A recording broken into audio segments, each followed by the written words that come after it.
warmer winters, which makes it easier for ticks to survive through the winter, meaning that it's not just necessarily the Northeast where you're seeing these, they're spreading geographically, and so more people are exposed. They're off and running at the Boston Marathon. There it is, the start of the women's. More than 30,000 are racing through local towns and villages on their way to Copley Square. I've been training since December, really brutal winter. I was literally running through feet of snow. Temps are in the 30s there today, and there's frost on the ground. This is CBS News. It's one of the most successful law and justice programs in television history that continues to uncover the truth. 48 Hours, Saturday on CBS and streaming on Paramount Plus. I'm Ed Evans, CEO of Consumer Cellular. No, we're not one of the big guys. Truth is, we don't want to be. If you're over 50, Big Wireless probably has you paying for more data than you might need. You could be throwing away thousands over a lifetime. Our entry-level data plans start at just $20 a month. And for a limited time, switch and get your second month free. Call 1-888-FREEDOM, visit consumercellular.com or a store near you and get your second month free today. Plans include $5 credit for auto pay and e-billing. See site for additional details. DQ presents the Blizzard Double Flip Deal. For a limited time, when you buy one Blizzard treat, you get a second for just 99 cents. That's 2 Blizzards, 2 spoons, 2 flavors, and 2 flips. So don't miss out on the Blizzard Double Flip Deal, available only for a limited time and happening now at DQ. Because the only thing better than a Blizzard treat is a second Blizzard treat for just 99 cents. It's a deal to flip for. The Blizzard Double Flip Deal. Get it in the app. Participation may vary. When it comes to your child's health, you want care that's close, convenient, and centered around the needs of your family. At MMC Pediatrics, we're more than just doctors. We're partners in your parenting journey. Here for every growth spurt, for every boo-boo, every fever, and every flu. Our team approach means that your child always sees someone that knows them. We are MMC Pediatrics. We are right beside you. Every step of the way.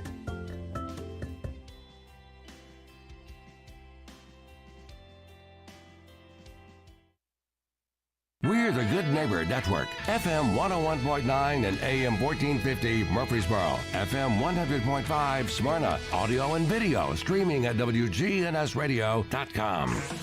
This is the Roundtable. A look at the news, views, politics, and people that are shaping Rutherford County. Welcome into the Roundtable. I'm Andy Herzer, founder and executive director of First Shot. Today's guest is Randy Allen, running for Rutherford County Mayor, but I know you well beyond a politician. You know, I've really kind of met you because of the all the activities that you do in our community for other people other than yourself. So let's talk about first who you are as a man and why are you so active in our community? So, Andy, thanks for having me tonight. You can thank Marty, Becky, a host of others that asked me to have you on the show. So. Well, I appreciate your willingness to do this. As you know, you and I run into each other a lot throughout the year, and we only have like a little snippet of time because usually somebody is pulling me one direction and you the other. So I appreciate the opportunity to share a little bit more about me.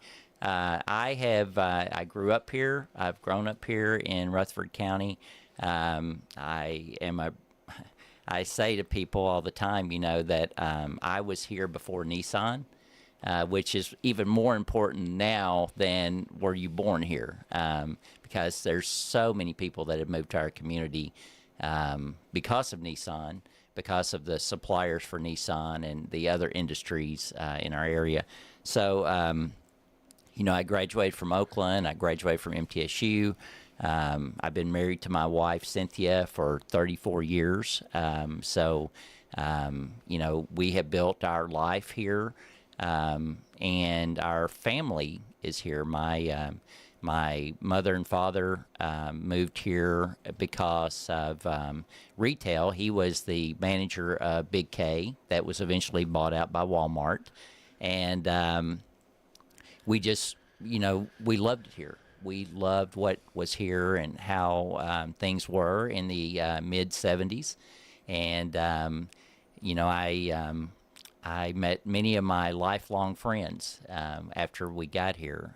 When you move like that, it's kind of like a military family. When you're working in retail with Walmart or Target or some of those others, they transfer you around. You're meeting new people all the time. It develops your personality. And, if you listen to military families talk about how they've moved around, it's they have learned something about how to introduce themselves and to be part of the community at a different level. And so I think that's been a good, for me. So when I look at Habitat for Humanity, what skills have you learned? And here's what you and I are both working for a nonprofit. I started mine, and I feel like I'm 23 years into this, and I've had a curveball thrown at me this year, and I've learned a whole lot more. Right? So talk about what you've learned from being an executive director at Habitat for Humanity. So my title is Chief Operations Officer. I've been there for, this is my 8th year. I've taken a little leave of absence to run this campaign.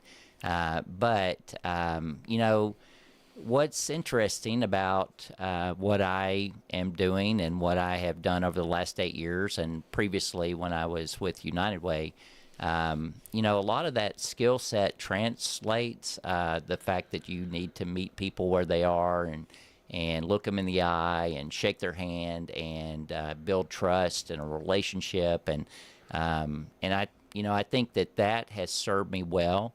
Also, being able to think on your feet, to adapt to the changing environment. That there are people out there that understand that affordable housing is a huge issue, not just in our county, but across the country. And most people come to that realization. Usually it's not because of them, it's usually because of their kids or their grandkids and what they're hearing about the current housing market and how, houses are unaffordable or, the interest rate is too high for them to qualify or they just don't make enough in their jobs to live here. And so they're forced to move. And, I think that's the concern that growing up, you and I probably heard the most is like, I don't want my kids to move away. I don't want them to move to another state or I don't want them to move to another part of Tennessee. I want them to stay close. And you talk to a lot of people who have moved here because, my kids are here, my grandkids are here. But most people would rather keep their family close, maybe not in the same subdivision, but at least within a few minutes of each other. And so when I recognized that this was a major issue, it's been let me just go back for a second. Home ownership changes everything. It changes everything because now you've got a place to put your food, you've got a place to meet as a family, you've got a secure place, a place to study with your kids, and it's a great foundation for everything else that you're going to experience in your life. And so Habitat helps provide that for families on it's not a big scale. It's a very small scale, but there are people who come to Habitat because they're passionate about affordable housing. And, there's other people that are passionate about hunger or homelessness or, many of those things. And we work with all of those people. You and I specifically, before I ever got to Habitat, we were already, doing the things that talking. And, my experience in this industry really comes from curiosity. I was just curious about why are people standing on the corner asking for money in the town I grew up in when I've never seen this before. What is going on here? I see people, walking around downtown and I'm thinking, man, what has happened to our little town? We can never go back. I realize that, and we do have to have, empathy for people and to meet them where they are. But Habitat is a program that is about giving somebody a hand up and not a handout. Yeah, I really, and I think it's one of those things is that we all have empathy and we see it, and I mean, your heart tugs on it, but I say it differently. I think you have to teach a person to fish, not give them a fish, and that's what I love about Habitat, and there's a lot of other organizations like it. I just, again, if we're not building them up, they're going to be still standing on that corner. So when I look at all that, how are you going to translate that humanity to leading Rutherford County? Yeah, that's a great question because I think, I have stepped up to challenge after challenge. And when I hear people in our community talking about their frustrations, whether it's with, their rate of pay, the traffic issue. I mean, traffic's a hot topic no matter who you talk to. They're concerned about the continued growth and how that's impacting our ability to get from one place to the other. Growing up here, you'd go to Nashville, and people in Nashville would say, the way I get from one point to the other is I jump on the interstate. I go get on an exit, and I'm like, what in the world what are you talking about? But that's what's happening here now. If you're going from New Salem over to Old Fort, a lot of times you're just jumping on the interstate out there, and that's how you get from place to place because it's better, it's faster, it's easier. And so, our infrastructure is something we've got to, keep up, try to catch up, and then keep up. But I think, Andy, the key to any type of leadership position is to go in there willing to serve, be able to listen to the people that you're serving. I don't go in with an agenda, and I don't go in thinking I know it all. I know people that I can go to and I can ask for advice. I surround myself with the type of people that can answer questions when I need them, and that are relevant.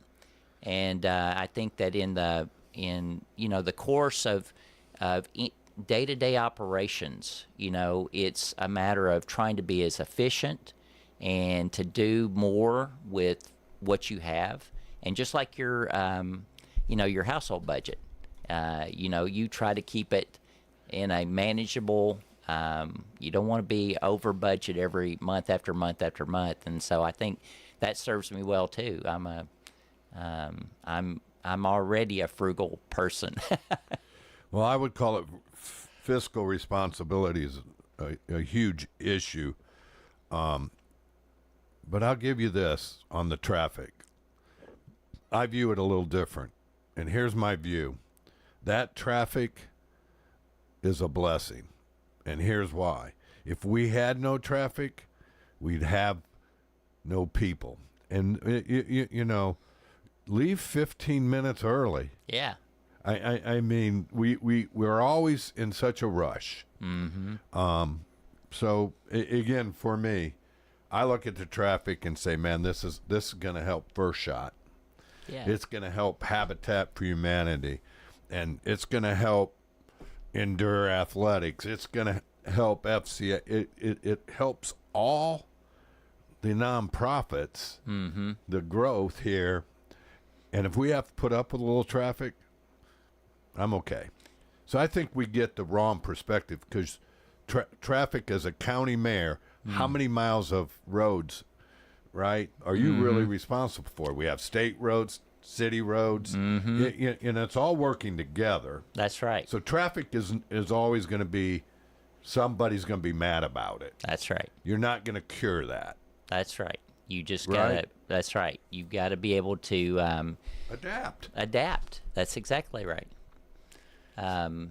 one of the things, just speaking of that, one of the things that we have learned is that most of the resources are located in Murfreesboro. People from Smyrna, people from Laverne, Eagleville, if they're looking for a resource, they come to Murfreesboro. There's not a lot of those resources that are well known in the northern part of the county. And so if you're in Laverne, a lot of times people will go to Nashville for a food bank or for assistance versus that. But Murfreesboro gets a lot of it because there's so many, like Habitat, Salvation Army, Interfaith Dental, First Shot, Indoor Athletics. All of those are here. And as you know, with nonprofits, your budgets are limited. And so having that ability to reach out beyond just your local area is, it's something you have to really plan for.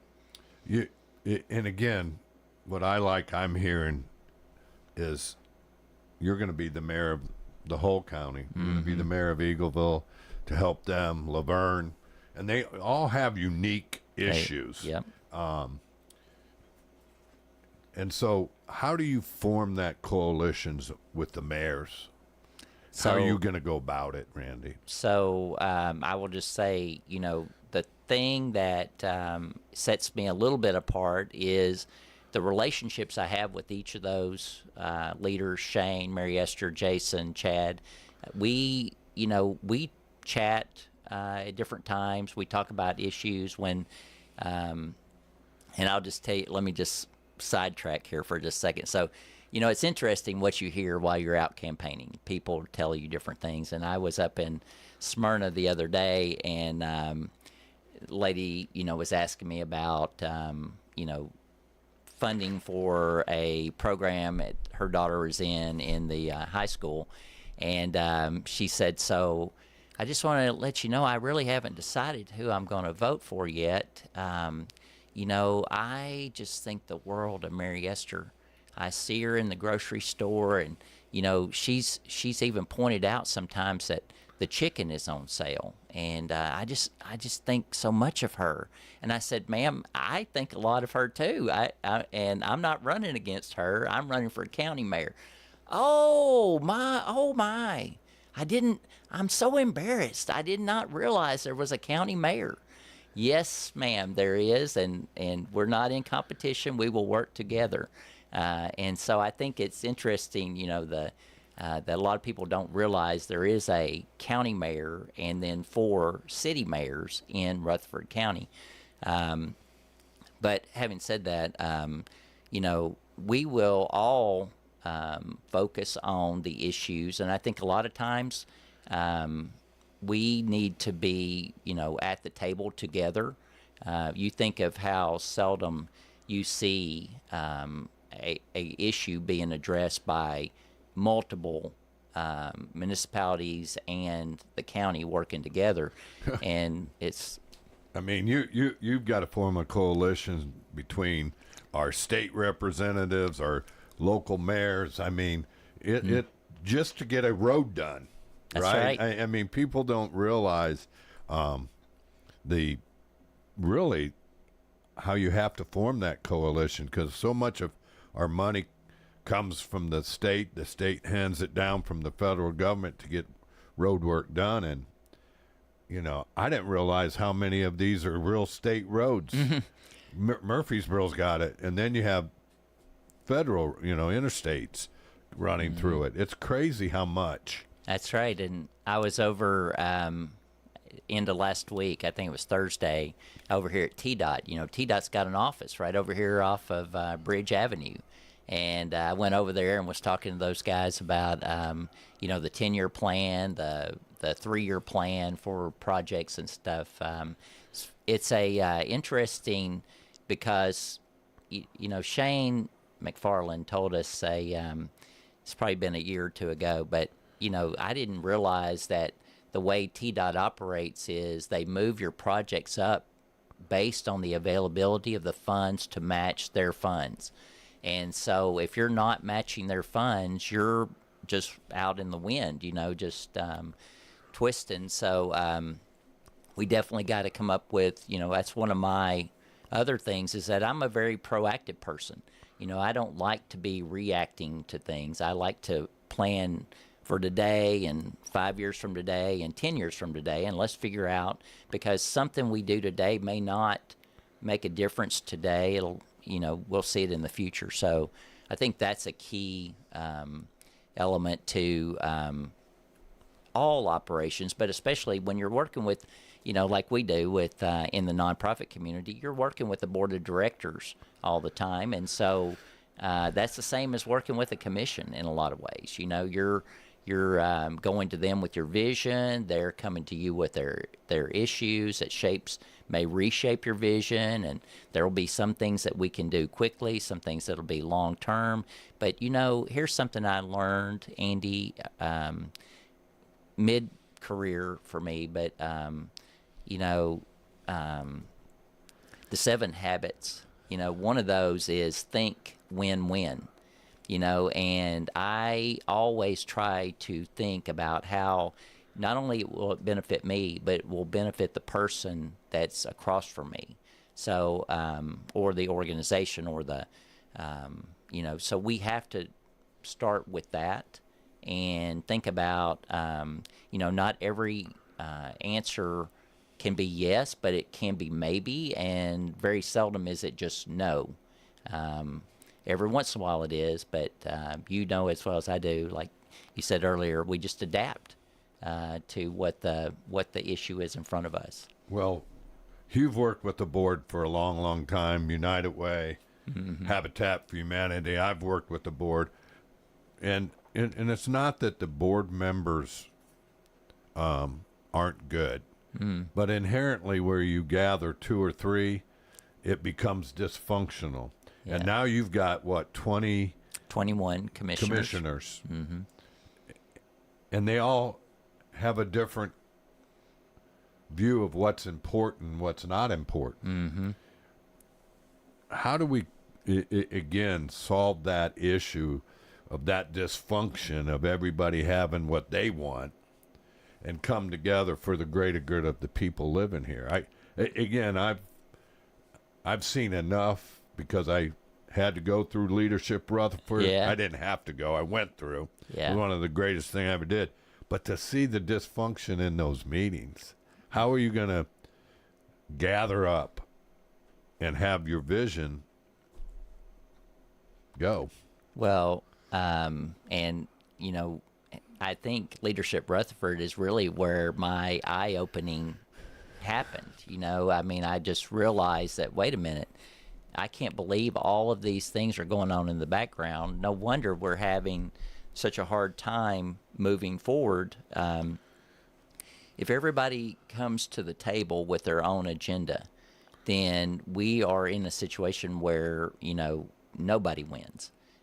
We have to agree to disagree on some things, but we have to look at the greater good. And so when you're looking at those commissioners and they're representing different areas of our county, there are a few, that just will align with each other because their area, like, for example, Las Casas, Walter Hill, their main concern out in that area is the landfill.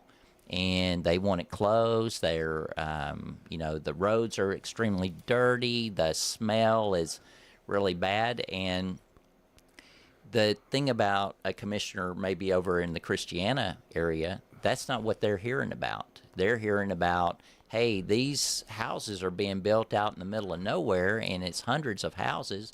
The roads don't support this. The water doesn't support this. What are y'all doing? And so, one of my major goals is to empower our leaders in each of those areas to come forth with their concerns, what their citizens are talking about, and let's try to develop a long-range plan to think about how we satisfy some of those issues that they're running for office on.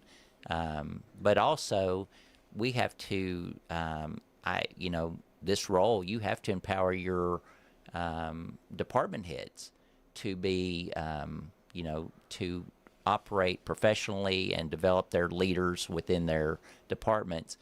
I am not a person that likes to micromanage. I am a person that likes to set a vision and give you your assignment and let you go accomplish that.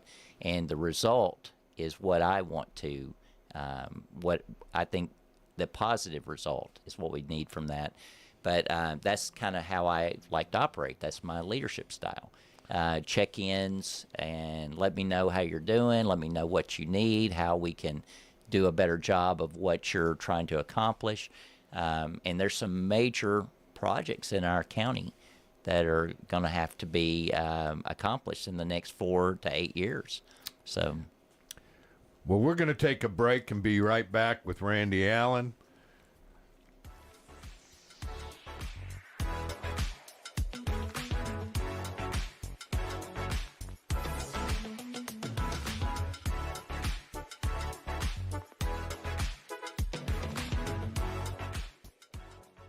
When it comes to your child's health, you want care that's close, convenient, and centered around the needs of your family.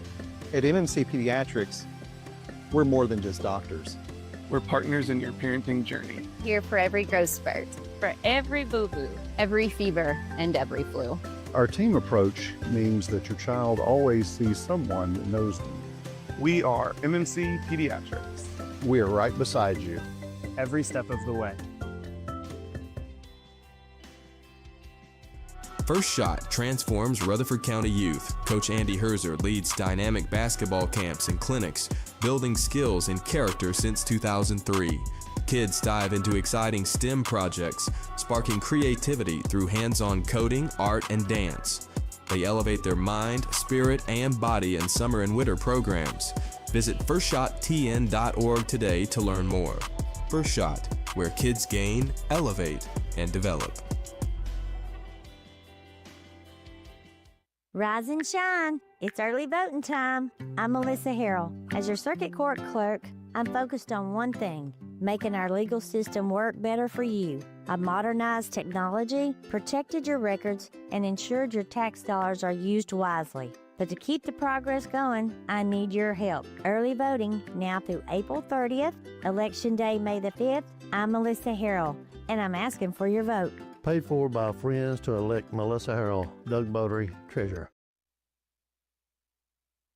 What if opening a checking account came with a perk? At South Central Bank, our popular Green Tree checking account now comes with more added value. That's right, things like cell phone protection, telehealth, roadside assistance, fuel savings, and enhanced identity theft support are all part of Green Tree checking. No hassle, no stress, just perks for doing something you were going to do anyway. Stop by any South Central Bank branch or visit us online at southcentralbank.com. Banking with rewards. South Central Bank, member FDIC, equal housing lender. Are you tired of feeling like just another number with your insurance provider? At Rayburn Insurance Agency in Smyrna, Agent Rick Hall prides himself on offering personalized service that puts you first. Every client's needs are unique. From personal home and auto coverage to tailored business insurance, Rick Hall's got you covered. Rick Hall at Rayburn Insurance Agency in Smyrna, where you're more than just a policy number. You're a neighbor. This is Good Neighbor Events with Bart Walker. Brought to you by AmeriCare Pest Control and the law offices of John Day. This is a paid legal ad. At the law offices of John Day, we take only real cases that make a real difference. The law offices of John Day took the burden really off of my shoulders. So if you think you're going to get rich quick with a frivolous case, I'm not the lawyer for you. I want you to know that I appreciate everything you have done so much. I know you went over and beyond. If we're not able to help or aren't the right lawyer for you, we'll do the best to point you in the right direction. If you've been injured, call the law offices of John Day for a free consultation. Now, Good Neighbor Events. Here's Bart Walker. The Parkinson Support Group meets on the first and third Friday of each month at the St. Clair Street Senior Center. That's the first and third Friday. Greenhouse Ministries needs volunteers. Go to a Greenhouse volunteer orientation session every Wednesday afternoon at 2 and every Thursday morning at 10. And if those don't fit your schedule, There's one on the last Saturday of each month at 9 in the morning. That's over at Greenhouse Ministries, 307 South Academy Street. Take advantage of early voting. It's going on now through April 30th. The Rutherford County Library is offering free computer classes. They're over at the Tech Center, 306 Minerva Drive in Murfreesboro. Check them out. Get with the Tech Center. Agatha Christie's The Mousetrap opens this weekend at the Springhouse Theater in Smyrna. Also, don't miss the Master Gardener's Plant Swap this Saturday from 9 to 11 in the morning over at the Lane Agri-Park, where the farmer's market is. And those are WGNS Good Neighbor events. Rutherford weather. High temperatures reach up to 73. Today, under sunny skies. Lows dip down to about 46. Tonight, clear skies. I'm meteorologist Jennifer Wojcicki on News Radio WGNS. Currently 48. WGNS is powered by Middle Tennessee Electric. Want to take charge of your energy bill? Download the free MyMTE app to track your usage, pay bills, and report outages right from your phone. Download in the App Store today. This is the Roundtable from News Radio WGNS on FM 101.9 and AM 1450 Murfreesboro, FM 100.5 Smyrna. Listen and watch at WGNSradio.com. Welcome back in. I'm Andy Herzer, founder and executive director of First Shot. We have our summer camps coming up June 29th to July 2nd with our older kids, 7 to 14, boys and girls. The second camp is at Middle Tennessee Christian. And the other one is July 6th through the 9th. And that is for our young ones, 5 to 9, boys and girls. You can go to our website, firstshottn.org. We are filling up quickly. We're already two-thirds to 70% full. So, again, if you want your child to experience some growth spiritually and knowing the fundamentals of basketball, go to firstshottn.org. Randy, I'm going to welcome back in. We had a question, and I'm going to tell you, I've been doing this over a year. I've only had 2 people ever ask a question, this second one. And there was a statement, but I'm not going to do the statement because I'm not controversial. Yeah. And I don't think you are either. That's right. So we're going to stay with this. And we kind of were touching on it. Again, in leadership's a tough place to be because you form enemies and you'll form friends. And again, how are you going to work with those that oppose you? I think you had a great answer. I want you to say it again. And then I want you to get in and touch base because, again, part of leadership, Rutherford, that you and I have gone through, we kind of understand how our government's run. The mayor's office, who you're responsible, who you're not responsible. Let's kind of enlighten our viewers. So, I think that just like anything else, if you're out in the world, there are people that are going to like you and people that don't like you, and people that will work against you or jump in and support you. I have always gone into every relationship conversation with an open mind. So if you've got a good idea, sometimes a good idea comes from somebody that's frontline worker. Sometimes it comes from somebody that's at a very high level. But just like anything else, I've said this, Andy, and I don't know if I've ever heard it from you, but just about everything is sales. It's really all about sales. It's you see people who have a natural talent for selling a car, and they make their career off of that. But I also know that a lot of those attributes that make a salesman successful are the fact that they listen to, not just to speak, they listen to hear.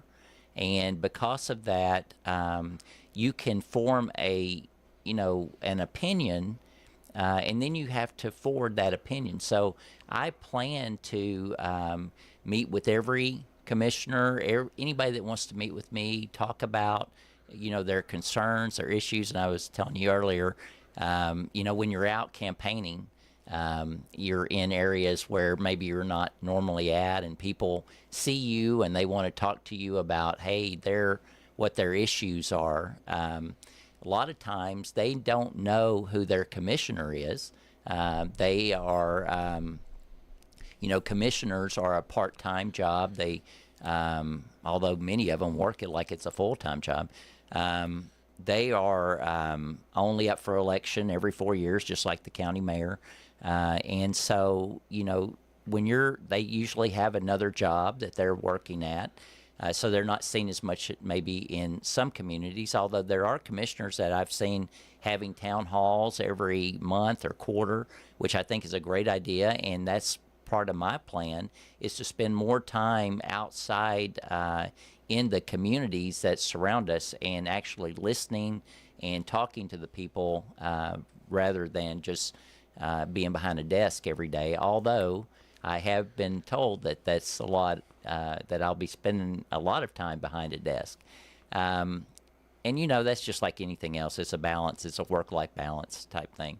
But what I wanted to make sure everybody understands, the county mayor, the registrar of deeds, the court clerk, trustee, property assessor, those are all independent offices. They report to the people who elect them to those positions, and they serve us all. But those are the same level as the county mayor.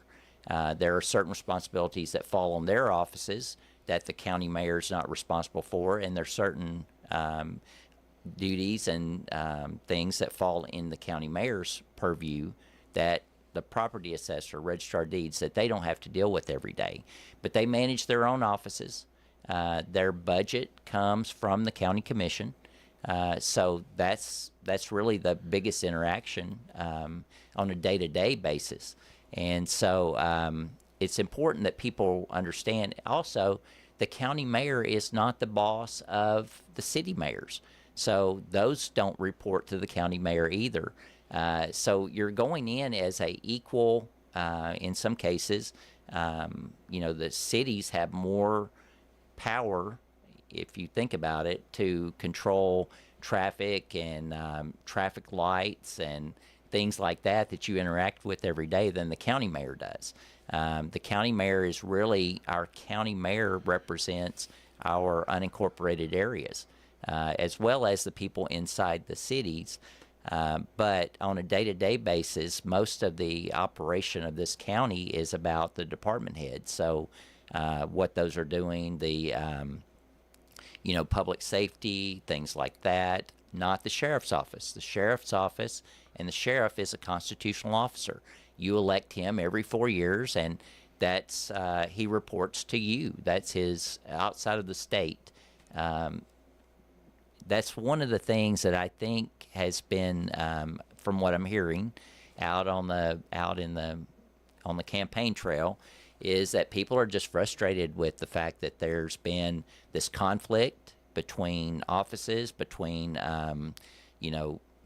personalities, and it hasn't been resolved. In some cases, it's cost the county some money, and they, tax dollars are a big issue as well.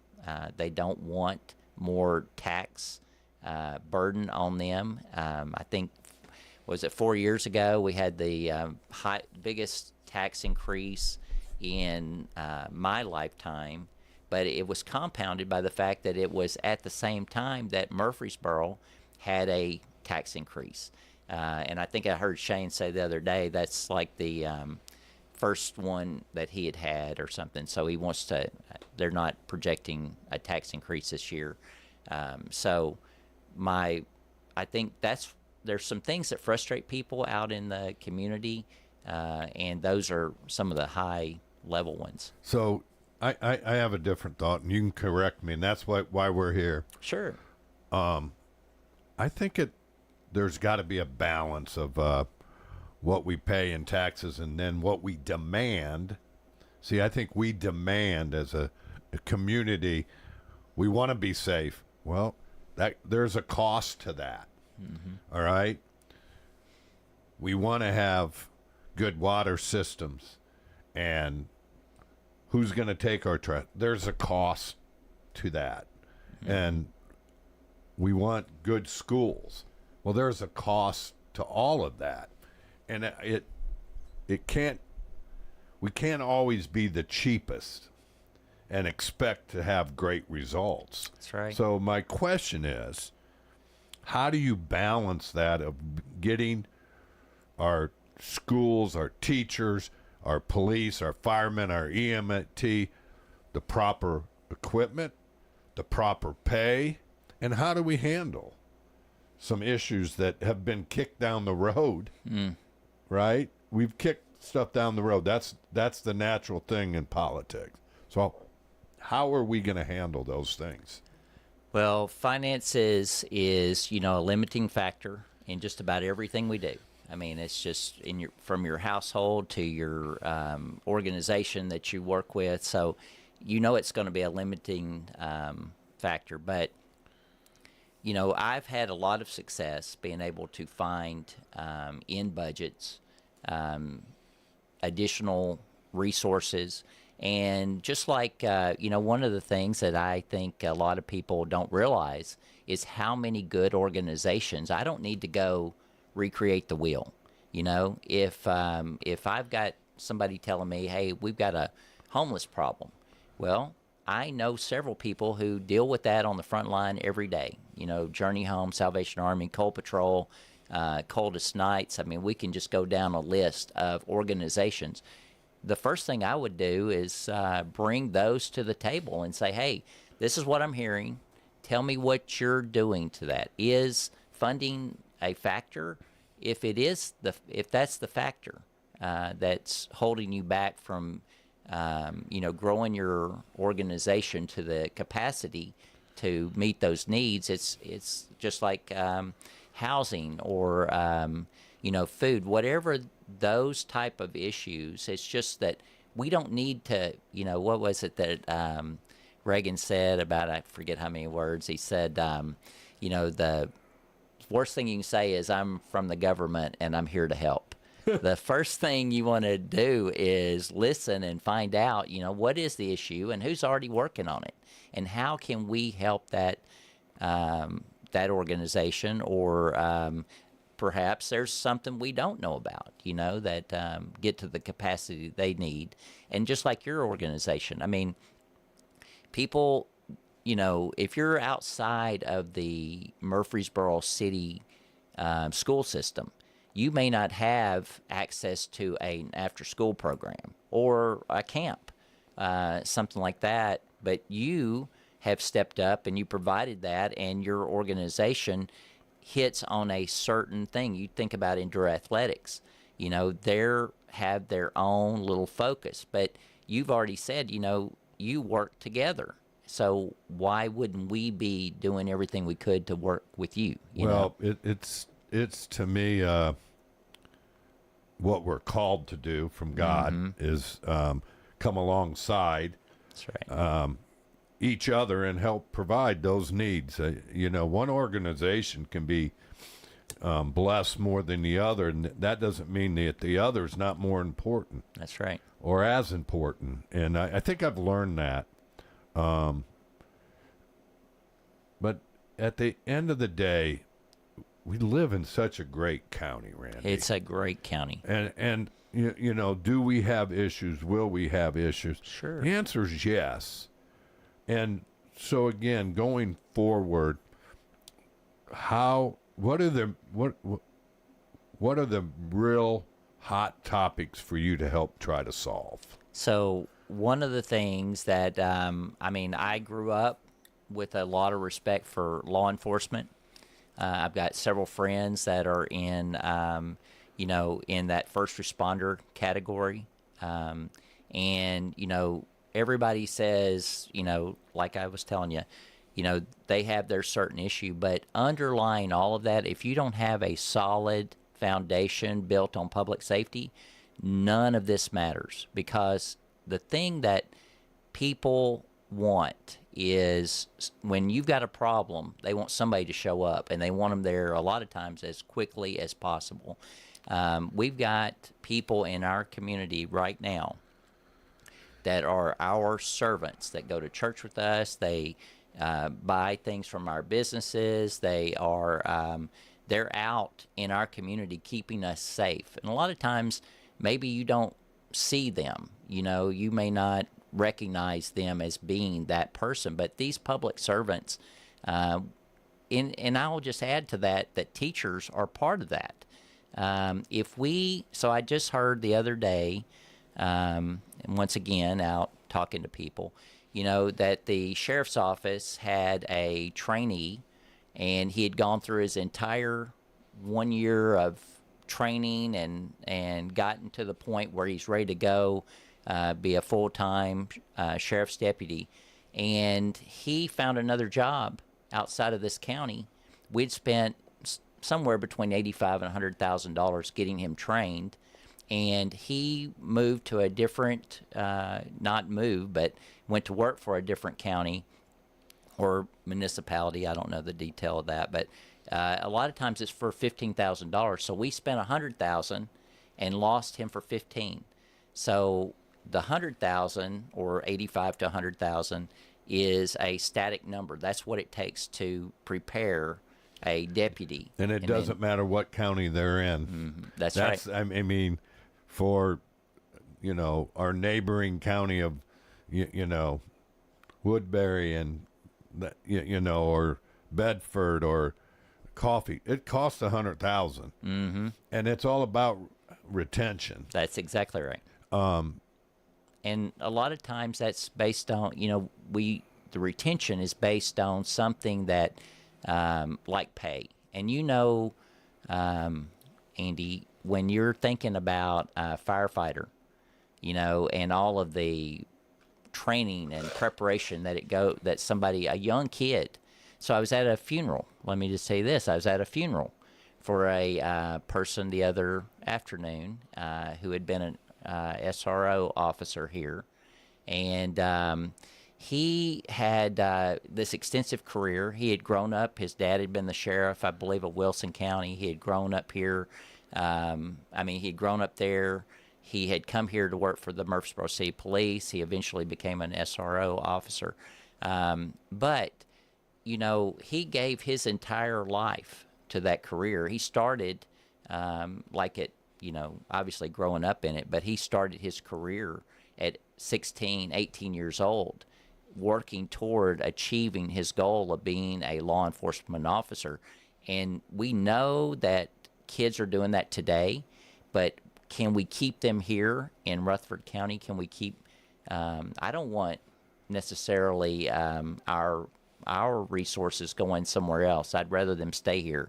And that goes for EMTs and, you know, the people that are out there trying to save us from the things that we're faced with every day. Well, again, there's a lot of tough issues, and obviously retention of our police officers, of our school teachers, you know, is front line. And you know, I had United weigh in one time, and I don't know if this number has changed, but you're considered really can't afford to live in Rutherford County unless you make more than $70,000. That's about right. So that already tells me EMT, firefighters, police officers, and teachers are have to be a two household to survive in Rutherford County. So when we come back with a candidate, Randy Allen, for mayor, here in just a moment.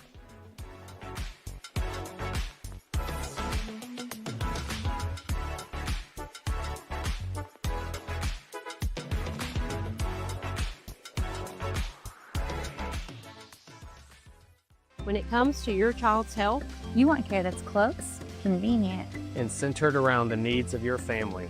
At MMC Pediatrics, we're more than just doctors. We're partners in your parenting journey. Here for every growth spurt, for every boo-boo, every fever, and every flu. Our team approach means that your child always sees someone that knows them. We are MMC Pediatrics. We are right beside you every step of the way. What's the location of your emergency? I think my kid OD'd. Hi, I'm Craig Harris. I'm County Commissioner of Rutherford County. One of the reasons I ran for office is because I wanted to bring awareness to the opioid epidemic that's impacting our county. To stop providing this epidemic with people as we educate them. We have a lot to do, and we have to come together as a community because this problem's not going away.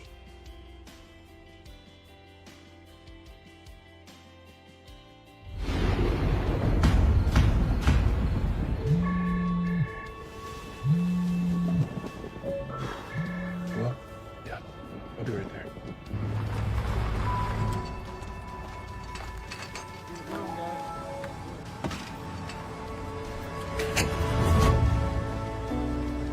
It takes all of us to power a community, both in plain sight and behind the scenes. Middle Tennessee Electric, bringing good energy.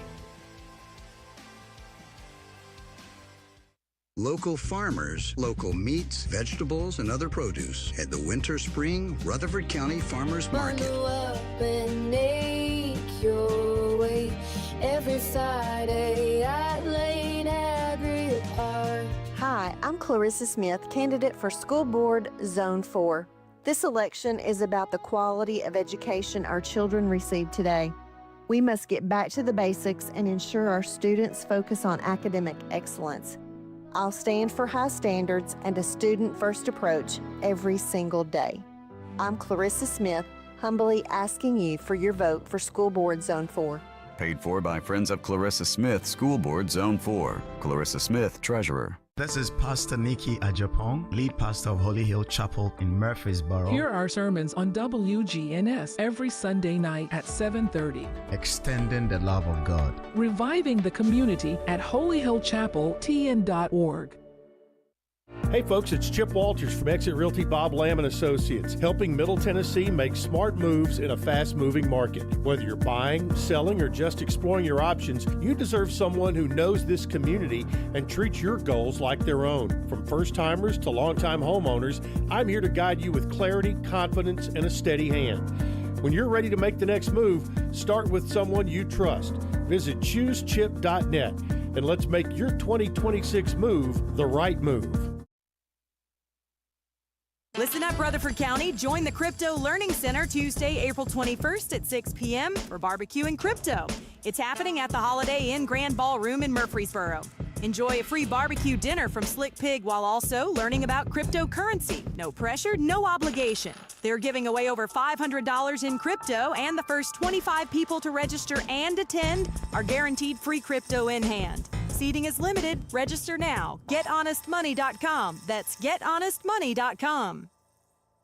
This is the Roundtable from News Radio WGNS on FM 101.9 and AM 1450 Murfreesboro, FM 100.5 Smyrna. Listen and watch at WGNSradio.com. Welcome back in. I'm Andy Herzer with candidate Randy Allen. And Randy, again, we're down the stretch. We got a couple minutes left here on the show. Make your plea to why they should vote for Randy Allen and the importance of getting out and voting. Yes, voter turnout is usually low in this primary. I think in 22 it was less than 19,000 in a county where we have, I think, 220,000 registered voters. Less than 10% actually showed up to vote, and so we're in the early voting period. It lasts until April 30th. There are 9 locations across the county that you can vote at, and I'm not going to name them off, but a couple of them are down near the square, Sportscom. So my question is, do you have to vote in the early voting where you're supposed to vote on Election Day? No, but our county is one of we actually ran a pilot program many years ago that allowed us to vote at what they call convenience centers. So you can go anywhere in this county and vote. So if you live in Barfield, but you're coming from Nashville and you want to stop in Laverne and vote, that's fine. Same way for Election Day. There'll be a lot more voting locations. I think there'll be 28 is what I'm thinking. I remember them saying 28 different locations. Some of them will be the same as early voting, and some of them won't. And there will be some that are closer. Like, for example, right now, there's not an early voting site in Eagleville, but on the day of day of voting, May 5th is Election Day. There will be a place in Eagleville for you to go and vote. What I have been running my campaign on is that we have to manage growth, that we have got to find a way to get our fiscal house in order. I hear people say we've got a AAA bond rating. That's great, but our debt is based on the capital projects that are coming up. That is unsustainable, but I am not a proponent of additional property tax. There's got to be another way, and we have to prioritize our focus on public safety. I want to make sure that our law enforcement, our first responders are compensated, have the resources they need, and we're competitive with so that we can retain people in our community that live. If you live here, why can't you work here? And vice versa. If you work here, why can't you live here? I want it to be, I think that's something we all strive for.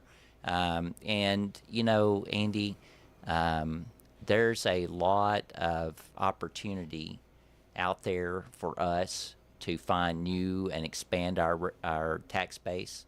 And we can we can recruit, we can do a better job of making sure our workforce is trained for the jobs that are available and the companies that want to move here. And that's what I've done my entire career, is working with employers and people to get them matched so that if a job is here, you should be able to get the training through TCAP, Motlow, or MTSU that puts you in that position. And that's what employers look for, is the resources, the labor force in their area, in our area. So Randy, again, the next 15 days, what's it look like for you? And I can tell you, as a young kid growing up with a politician in the house, I hated the last 15 days. So talk about how daunting it is, and do you get to sleep? So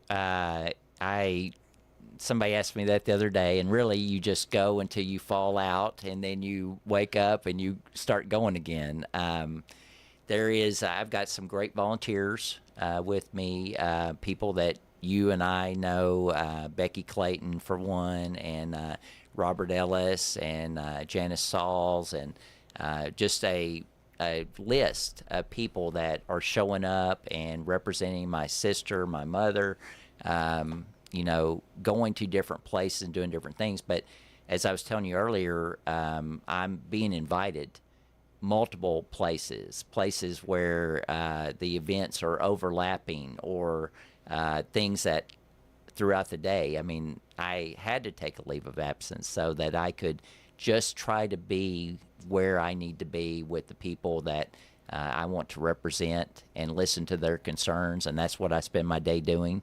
I've met a lot of people that I didn't know in this community, and there's new ones moving in all the time. So if I haven't met you yet and you're looking for an opportunity to meet me, I will be showing up at community events. I was on the square on Saturday, or Patterson Park out in Milton. So there's a lot of things going on. So look around. You'll probably run into me.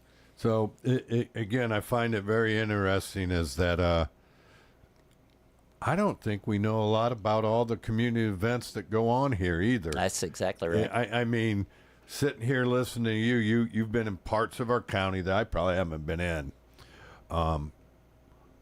What is the concern of Eagleville and its just unbelievable explosion of growth, probably the biggest in our area. And their concern out in Eagleville is they want to maintain their quality of life, and they don't really want to lose. They don't want to turn into a big city. They want to be the treasurer of Rutherford County that they have been for a long time. And it used to be a long ways away. It's not that far anymore. And so that's their main concern is how do we still maintain the character of our community. And if you go out there to co-op, Andy, I'll just tell you, if you go out there to co-op and walk around for a few minutes, man, you feel like you're back in, back in the 70s. I love it. We love the Italian restaurant out there. Yeah. So, again, Randy, I want to thank you for coming in and doing the show with me today. I knew it'd be a quick hour with us, and just want to wish you the best of luck. Thank you, sir. Vote Randy Allen for Rutherford County Mayor in the next few days. And that's the wrap on the show today. I'll see you 2 weeks from today. I've got a golf tournament that I have to attend.